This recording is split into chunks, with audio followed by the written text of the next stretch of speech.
ఈరోజు పులివెందుల కాన్స్టిట్యుయెన్సీలో సింహాద్రిపురం మండలంలో కస్నూరులో ఉన్నాం.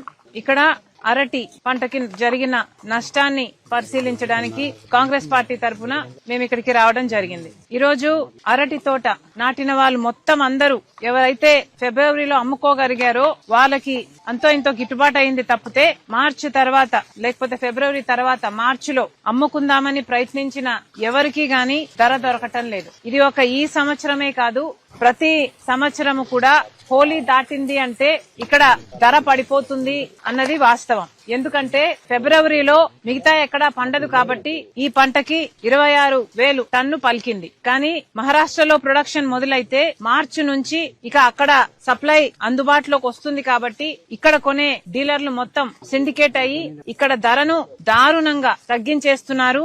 ఇది ఈ ఒక సంవత్సరం జరగటం లేదు, చాలా సంవత్సరాలుగా ఇది ఒక పద్ధతిగా మారిపోయింది. ఇది అరికట్టాలి అని రైతులు అందరూ కలిసి మాకు కోల్డ్ స్టోరేజ్ ఏదైనా ఏర్పాటు చేస్తే ధర వచ్చేంత వరకు మేము కోల్డ్ స్టోరేజ్ లో పెట్టుకోగలము, దాని ద్వారా మేము నష్టపోకుండా ఉంటాము అన్నది ఇక్కడి రైతుల డిమాండ్.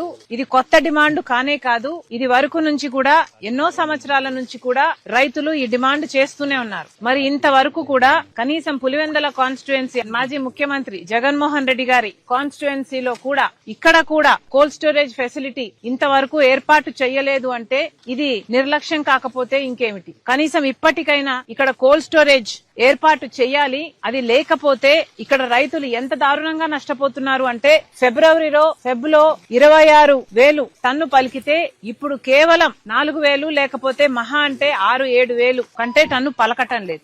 ప్రతి రైతు ఇక్కడ మొక్కల దగ్గర నుంచి అన్ని రిస్కే. ఇక్కడ కొంతమంది రైతులైతే తెచ్చుకున్న మొక్కలే కల్తీ, దాంతో ప్రొడక్షన్ దెబ్బతినింది అని కొంతమంది చెప్తున్నారు. ఇంకొంతమంది అయితే నాసిరకం ఫర్టిలైజర్లు ఇలాంటి అమ్ముతున్నారు. మేము ఏది కొనాలో అర్థం కాక మేము కొన్న వాటికి కొన్ని డూప్లికేట్స్ ఉంటున్నాయి, కొన్ని పనిచేస్తున్నాయి. ఏది కొనాలో మాకు అర్థం కావటం లేదు. ప్రభుత్వం ఏదైనా ఒక విధి విధానాలు చెప్పి ఇవి కొన్ని జెనరిక్ బ్రాండ్స్ ఇవి కొన్ని జెనరిక్ ప్రొడక్ట్స్ రైతు రిస్క్ లేకుండా వీటితో వ్యవసాయం చేస్తే లాభసాటిగా ఉంటుంది అన్నట్లు ప్రభుత్వమే ఏదైనా అవేర్నెస్ ప్రోగ్రామ్ కొంచెం రీసెర్చ్ చేసి అవేర్నెస్ ప్రోగ్రామ్ లాగా ఒకటి వీళ్లకు తయారు చేస్తే ఒక ప్రణాళిక ఒక ప్లాన్ అంటూ ఉంటే వీళ్ళకు కొంచెం పెట్టుబడి ఖర్చు కూడా తగ్గుతుంది. ఎందుకంటే ఇప్పుడు ప్రతి ఎకరాకు కనీసం 2 లక్షల రూపాయల వరకు ఖర్చు అవుతుంది. ప్రతి ఎకరాకు 2 లక్షల రూపాయలు, అది కూడా బేర్ మినిమం. అది కూడా ఫెన్స్ డ్రిప్ ఇలాంటివి లేకపోతే ఇంకా అవి కూడా వేసుకోవాలి అంటే 3 లక్షలు కూడా సరిపోదు.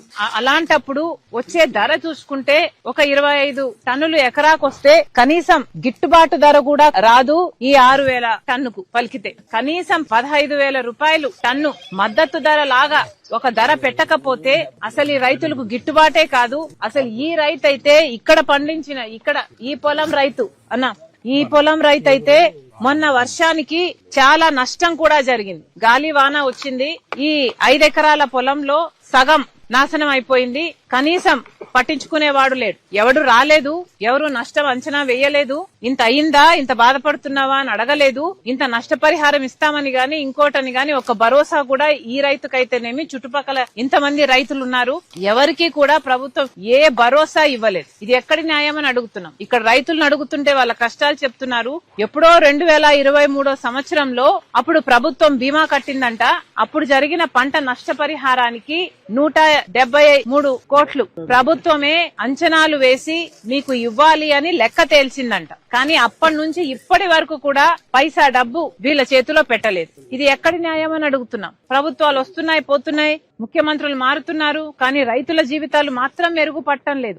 ఎప్పుడో ఇవ్వాల్సిన నష్టపరిహారం కూడా ఇప్పటి వరకు ఇవ్వలేదు అంటే ఇక ఇప్పుడు జరిగిన నష్టానికి ఎవడు పట్టించుకునేవాడే లేకపోతే ఇక రైతుల కష్టాలు ఎవరికి చెప్పుకోవాలి? పాలకులు మనసు కలిగిన వాళ్ళయి ఆలోచన చేస్తే రైతులు బాగుపడాలి అన్న ఆలోచన ఉంటేనే రైతులు బాగుపడతారు. రాజశేఖర రెడ్డి గారు ముఖ్యమంత్రిగా రైతు పక్షపాతిగా రైతుకొచ్చిన ప్రతి కష్టంలో అండగా నిలబడ్డాడు కాబట్టే ఆ రోజు వ్యవసాయం పండగైంది. వ్యవసాయానికి ఈ రోజు ఎంత రిస్క్ ఉంది అంటే అడుగడుగునా ఇది రిస్కే.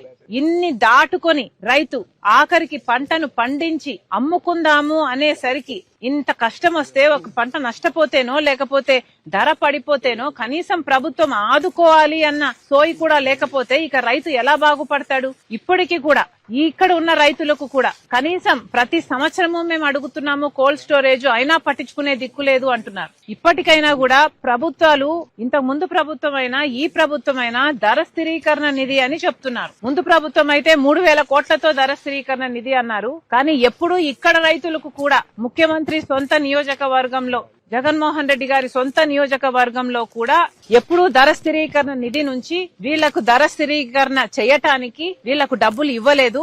మార్చి వచ్చేసరికి నష్టానికి అమ్ముకుంటున్నారు. ఇప్పటికీ కూడా చంద్రబాబు గారి ప్రభుత్వంలో కూడా 500 కోట్ల రూపాయలు మొన్న బడ్జెట్ లో కూడా ధర స్థిరీకరణ నిధి కోసమని కేటాయించారు చంద్రబాబు గారు. కనీసం దాంట్లో నుంచైనా ఈ రైతుల్ని ఆదుకోవాలి. రైతులకు వచ్చిన కష్టాలలో ప్రభుత్వాలు ఆదుకోకపోతేనే రైతులు ఆత్మహత్యలు చేసుకుంటారు. దయచేసి ఆ పరిస్థితి రైతులకు రానివద్దండి అని మరి ముఖ్యమంత్రిని గారిని డిమాండ్ చేస్తున్నాం. ఇక్కడ రైతుల్ని ఆదుకోవాలని, వెంటనే పరిష్కరించాలని ముఖ్యమంత్రిని డిమాండ్ చేస్తున్నాం. ఇదే డిమాండ్ చేత రేపు కలెక్టర్ దగ్గరికి కూడా వెళ్లి కాంగ్రెస్ పార్టీ రిప్రజెంటేషన్ ఇవ్వబోతుంది. ఈ డీలర్స్ ఏదైతే చేస్తున్నారో ప్రతి దాంట్లోనూ కమిషన్లు తీసుకుంటున్నారు, సిండికేట్ అవుతున్నారు అన్నది ముఖ్యమైన ఆరోపణ. ఇది కూడా ప్రభుత్వం అరికట్టాల్సిన అవసరం ఉంది. ఇది యాక్చువల్లీ క్రిమినల్ కిందికి వస్తుంది. ఎందుకంటే రైతులు కష్టపడి పండిస్తే దాన్ని ఎక్స్టార్షన్ చేసి మరి 30% అయినా సరే ఎక్స్టార్షన్ చేస్తున్నారు అంటే this is not right at all. ప్రభుత్వాలు ఏం చేస్తున్నాయి? నిద్రపోతున్నారా? కలెక్టర్ అయినా పోలీసులైనా మేలుకోవాల్సిన అవసరం ఉంది. రైతులకు నష్టం జరగకుండా చీనీ పంటలో ఇది జరుగుతుందట, ఇక్కడ లోకల్ గా చెప్తున్నారు. పంటలో సూట్ అంటే కమిషన్, దీన్ని కూడా అరికట్టాలని కాంగ్రెస్ పార్టీ డిమాండ్ చేస్తుంది.